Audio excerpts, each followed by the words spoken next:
Coming up on Tech Tonight, the 2016 Olympics will be held in Rio de Janeiro. And the real-life American sniper has been the center of attention after the release of a movie about his life. Find out the details next.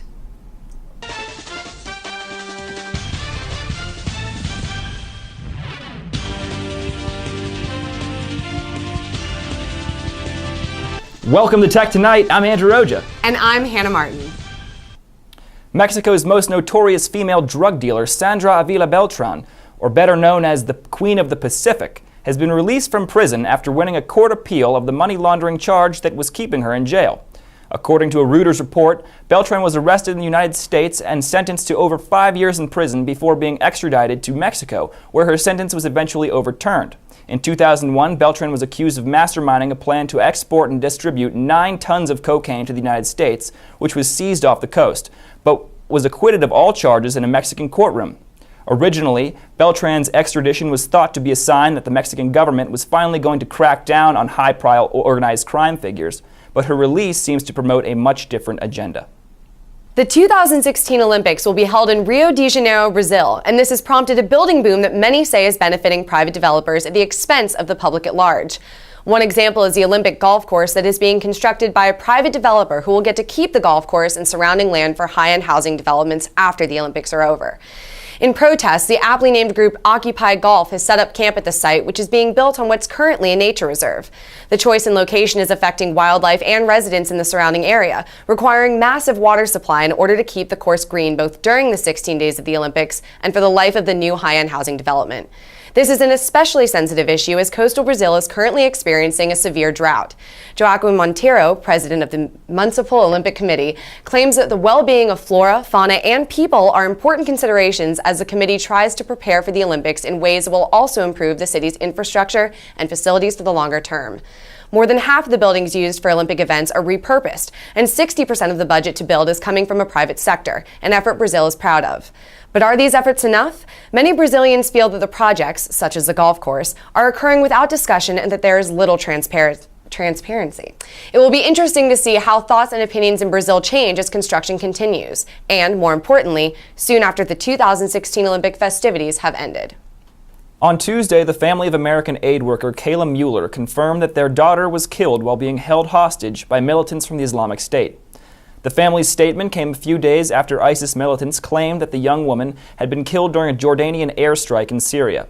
According to NBC News, U.S. officials said that the family received a message from Kayla's captors with information that American authorities were able to authenticate, but they refused to definitively confirm her death or the circumstances.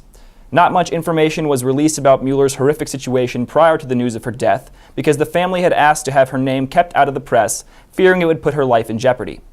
Before coming to Syria, Mueller had been working on humanitarian projects for the majority of her life. She spent time with numerous organizations in India, Israel, and Palestine, as well as a few back home in Arizona. In December of 2012, Mueller left for the Turkish-Syrian border as refugees began to flee the country in droves. In August of 2013, she was taken captive by ISIS militants in Syria shortly after leaving a Doctors Without Borders hospital. Kayla Mueller was only 26 years old. A housing boom is happening in Los Angeles, but historical preservations argue that new change will hurt, not help LA, to cater to the demand for larger, more modern homes in a city where affordable housing is already in short supply.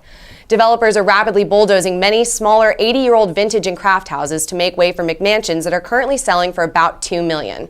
A bright yellow stucco house that science fiction writer Ray Bradbury lived in for almost 50 years became another victim of the bulldozer just last month. Real estate brokers and builders think that the wave of teardown signals a positive sign in the resurgence of the Los Angeles economy. Many preservatives and middle-class homeowners beg to differ, citing that mansionization is dangerous to LA's residential culture by ruining the character of historic middle-class neighborhoods like Cheviot Hills and further reducing the availability of affordable housing, which already is in short supply.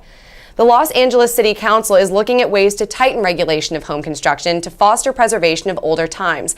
But critics say that the progress is being purposely delayed at the request of developers to see if the movement to preserve older homes is just another passing LA trend. Jesse Matthew has officially been charged with the murder of University of Virginia student Hannah Graham. The first-degree murder charge comes in addition to a previous charge of abduction with intent to defile. Albemarle County Commonwealth's attorney Denise Lunsford said that her team had decided against charging Matthew with capital murder, a charge that would carry the death penalty upon conviction. Matthew also recently pled not guilty to the charges of abduction, sexual assault, and attempted murder, stemming from an incident in 2005 where a woman claims he grabbed her from behind while she was walking home and sexually assaulted her before being scared away by a passerby. Authorities are still trying to find possible connections between Matthew and a slew of other murders across Virginia, one of which is the case of Morgan Harrington, a Virginia Tech student who disappeared in 2009 after a concert in Charlottesville and was found dead a few months later. Police took Matthew into custody late last September, where he awaits trial without bond. Is anyone really prepared for Valentine's Day? Because I am feeling some serious love in the air. Chapin Kofod, we're going out to you for weather.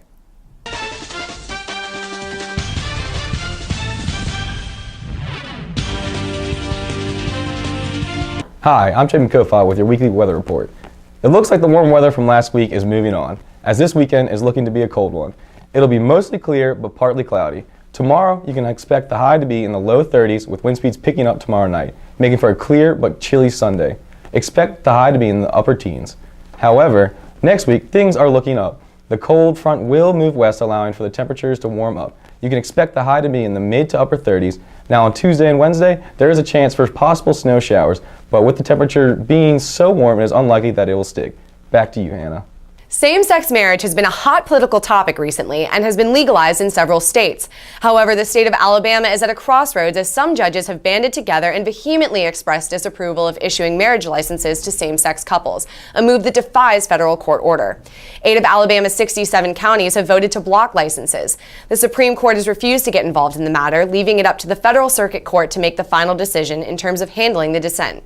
Justices Clarence Thomas and Antonin Scalia said that allowing same-sex marriages to occur is in keeping with the state's recent actions, but at odds with its traditions. Almost 54 years after its mysterious disappearance, the wreckage of the plane carrying 8 members of Chile's Green Cross soccer team has been found. A group of climbers found the fuselage high in the Andes Mountains where it had fatefully crashed so long ago, killing all 24 of its passengers. Among the dead was an Argentinian soccer star, Eliseo Mourinho, a member of the team's World Cup squad. The UK's Mirror newspaper reported that 3 referees also lost their lives in the accident. The crash happened 11 years before the infamous plane carrying the Uruguayan rugby team crashed and stranded its survivors in the Andes for over 2 months. The expedition members that found the crash site said bones and debris could still be seen on top of the snow, and that the wreckage was nowhere close to the region where officials had originally believed it to be. After the plane's disappearance in 1961, the national soccer tournament was renamed Copa de Chile Green Cross in the team's honor. Chris Kyle, the American sniper, has been the center of posthumous attention in the wake of the release of the film about his life. The movie has been critically acclaimed and is largely popular. In real life, however, the media buzz and conversation surrounding his life and actions is bringing the fairness of his killer's upcoming trial into question. Eddie Ray Ruth, 27, is a mentally ill veteran accused of killing Chris Kyle and his friend at a shooting range in Stephenville's Erath County in 2013. The focus of the trial is the effect that the war had on Ruth and Kyle and how that effect played a role in the tragedy that unfolded. Residents of Stephenville, Texas have rallied around Kyle, selling memorabilia at several town stores, and one individual went so far as to call the local newspaper to impose a bomb threat before jury selection. $1 million has been allocated for security at the Donald R. Jones Justice Center where the trial will be held. Co-owner of the Grand Entry, Chick Elms, has expressed frustration that prosecutors aren't seeking the death penalty. Ruth's lawyers have asked the judge to postpone the trial, referencing the high tensions and apparent bias in Stephenville. Erath County District Judge Jason Cashon denied their request. Stay tuned for your news around Virginia Tech.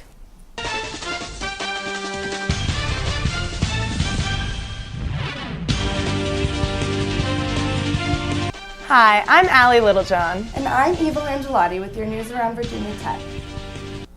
Virginia Tech police officer Kendra Klein and other first respondents were recognized Friday, February 6th for saving the life of Virginia Tech student.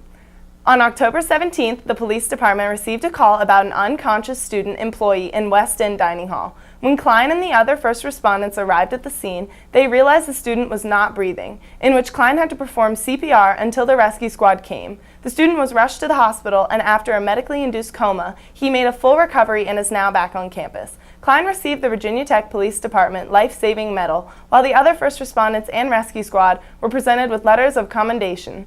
This truly shows Virginia Tech's dedication to ut prosum, that I may serve. Unless you live under a rock, you've probably at least heard about the Rolling Stones article that came out last year regarding UVA. The article was written an account of claims made by a UVA student who said she was date raped at a frat party. Although this story was discredited, it brought a great deal of attention to the issue of sexual assault, not only in Greek life or on college campuses, but all over the world. In light of these recent occurrences, Virginia Tech officials have said that they want to remain dedicated to promoting a safe and happy campus here in Blacksburg. Just between 2011 and 2014, the VT police have made 7 arrests regarding sexual assault, including harassment and stalking. Associate Vice President for Student Affairs, Frank Shashak, spoke out about the issue in particular, saying that although he knows it won't be a quick fix, he is currently overseeing a staff of trained investigators who look into student-involved cases and do everything they can to help those struggling and to keep it from happening in the future. Virginia Tech Dining Services partners with the College of Agriculture and Life Sciences to bring locally grown food to campus. Hundreds of students and volunteers take control of campus food by harvesting it themselves at Kentland Farms. Kentland Farms is less than 10 miles away from campus and, as of 2015, is responsible for producing over 6 acres of fruits, vegetables, and herbs, while also providing lamb, pork, and beef for the dining halls all over campus. Over 13% of all foods served on campus are locally grown. The on-campus chefs commit themselves to providing high-quality and locally grown foods to the dining halls because they value the impact the farm has on the university community. Dining Services does not simply provide food, they also provide a learning lab in which students can get a job or volunteer at the farm. Last week on February 3rd, Virginia Tech experienced a scare that could have gone much worse than it did. There was a suspected stolen vehicle spotted on State Route 460 occupied by a male and a female. When a Virginia Tech police trooper began to conduct a vehicle stop on the car, the male and female drove off in an attempt to escape. Eventually, the two crashed near Meadowbrook Road. Once they crashed, the female was taken into custody. However, the male fled the scene on foot. Normally, this kind of occurrence would not raise such a panic, but this time the male who fled the scene was suspected to be carrying a gun. Thanks to the Blacksburg and Virginia State Police Departments, the situation was handled within hours and our campus remained unharmed. The male was found and taken into police custody without incident. Events like this remind us to always remain cautious and aware of our surroundings, especially with the amount of school shootings that occur. Stay tuned for your entertainment news.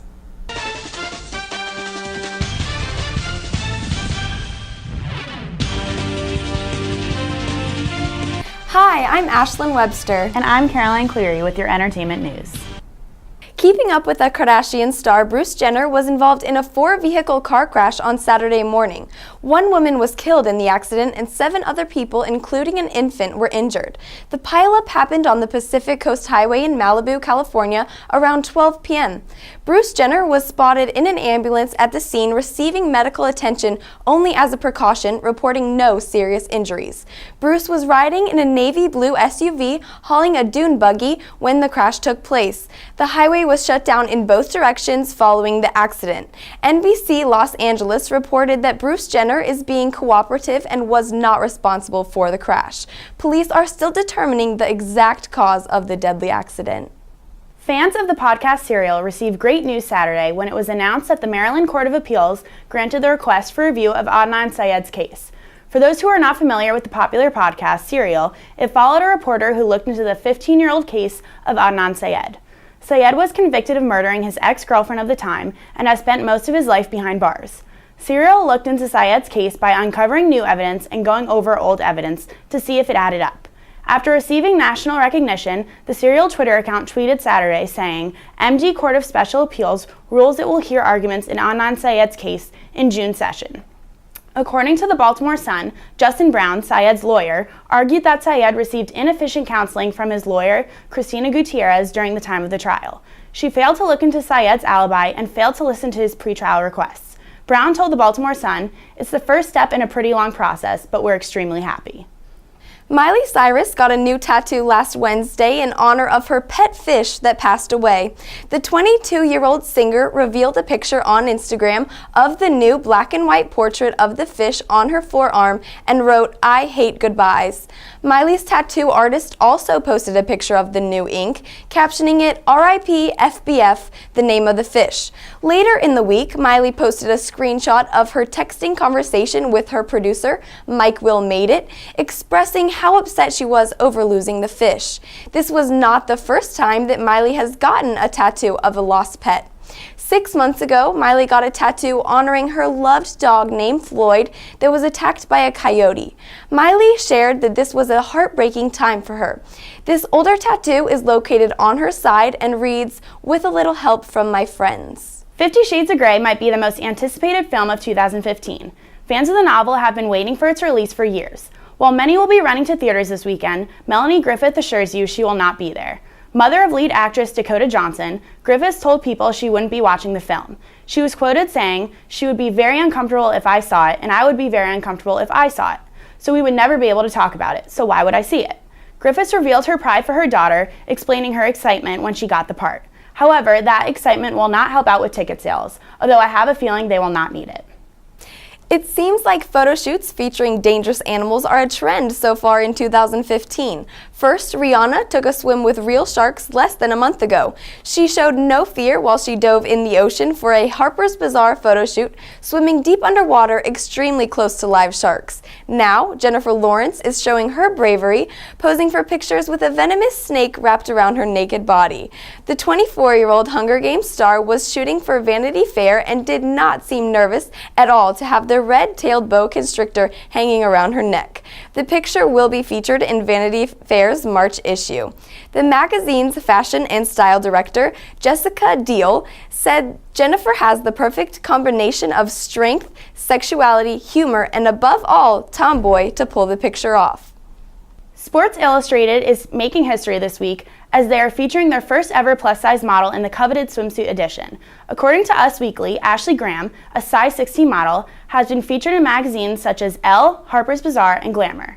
Her ad in Sports Illustrated is for a campaign called Swimsuits for All. They have taken on the hashtag Curves in Bikinis to promote and support women of all sizes during the summer months. Sports Illustrated has been receiving a lot of positive press since the release of this news. For a magazine dedicated to stick-thin models and skimpy bikinis, it is really refreshing to hear that women of all sizes will be represented. In a recent interview with Edit, Graham voiced her opinion on Hollywood's ideals. She said, "Jennifer Lawrence is the media's poster girl for curves. She's tiny. There needs to be more education in schools because that's where eating disorder starts. It's not just about being healthy, it's also about loving who you are." Sports Illustrated Swimsuit Edition featuring Graham's campaign hit stands Monday. Hayden Panettiere's fiancé, Vladimir Klitschko, gushed about their new baby and wedding plans at a press conference on Wednesday. The 38-year-old boxer from Ukraine was promoting his fight with Bryant Jennings in New York City when he got a little sentimental. "I'm so happy to have Hayden in my life," he told Us Weekly. He bragged about how great of a mom she has been to their 3-month-old daughter, Kaya. He also shared that planning their wedding has been easier since he and 25-year-old Hayden have a child together. Vladimir says that the small details are not as important anymore since they are just so happy to be parents together. The couple started dating in 2009 but broke up in 2011. They got back together a few years later and announced their engagement in the spring of 2013. For local entertainment news, I have something for all my lovebirds out there. Just in case you can't get enough of your significant other on Valentine's Day, Music Avila is presenting February is for Lovers on Sunday the 15th.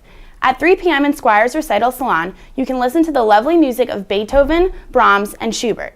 According to student centers and activities, the music being played will be Beethoven Romance in F minor for violin and piano, Brahms C minor piano quartet, and the Great Schubert Cello Quintet, plus much more. General admission will be $20, while students pay $12 and children pay $5. Open seating and fun times await you. Stay tuned for your sports news.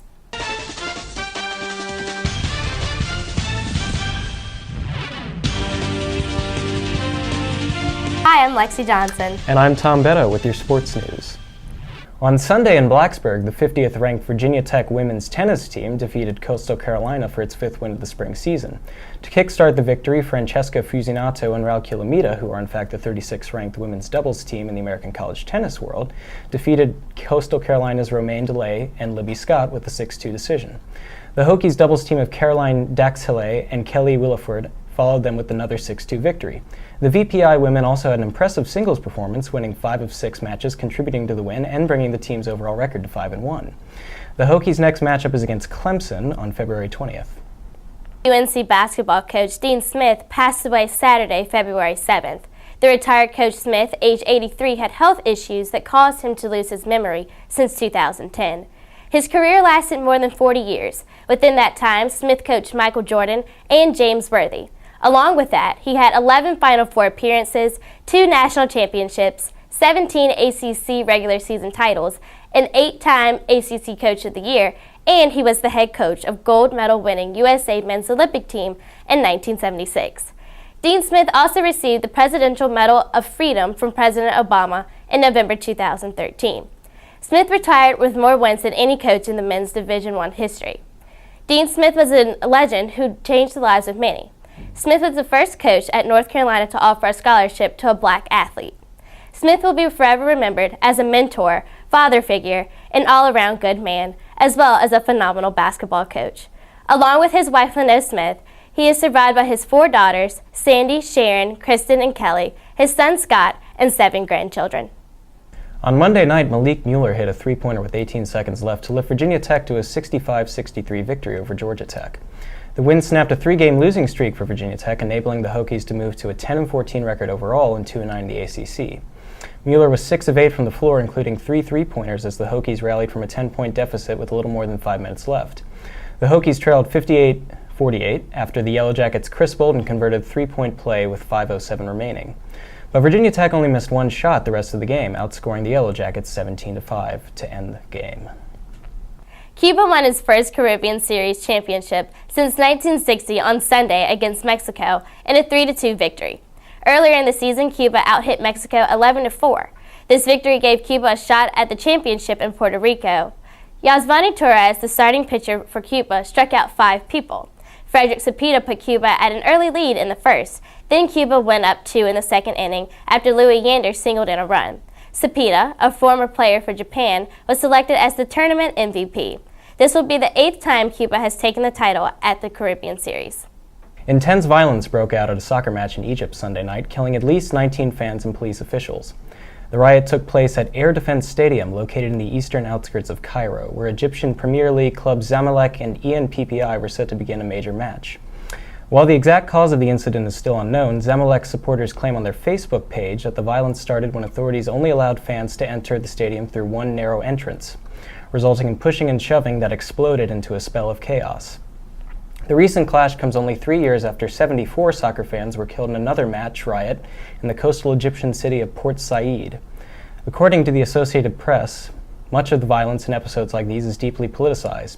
In just 4 years, Egypt has faced the popular overthrow of Hosni Mubarak in 2011, a military coup against Mohamed Morsi in 2013, and now faces more instability and protests under current President Abdel Fattah el-Sisi.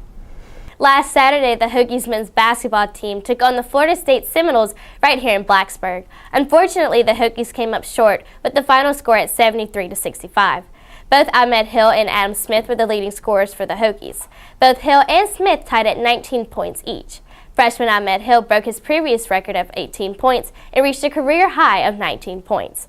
At the half, the Hokies were down only by 5 points. Sadly, the second half got away from them as FSU had a 17-6 run. This loss leaves the Hokies at a 10-14 season and overall 2 out of 9 in the ACC. Sadly, there isn't all good news in our pristine little Southwest Virginia village. The women's basketball team succumbed to the might of 13th-ranked North Carolina on Sunday afternoon at Castle Coliseum. Despite a decisive final score of 74-52, the Hokies started off strong, losing by only 3 points at halftime. Samantha Hill, who coincidentally shares the same name as our former assistant news director, was Tech's leading scorer with 11 points in addition to recovering 6 rebounds. Turnovers, however, were the deciding factor in the Tar Heel victory. The women of Chapel Hill forced 27 of them, resulting in 22 points. Virginia Tech will travel to Pittsburgh for their next matchup on Thursday.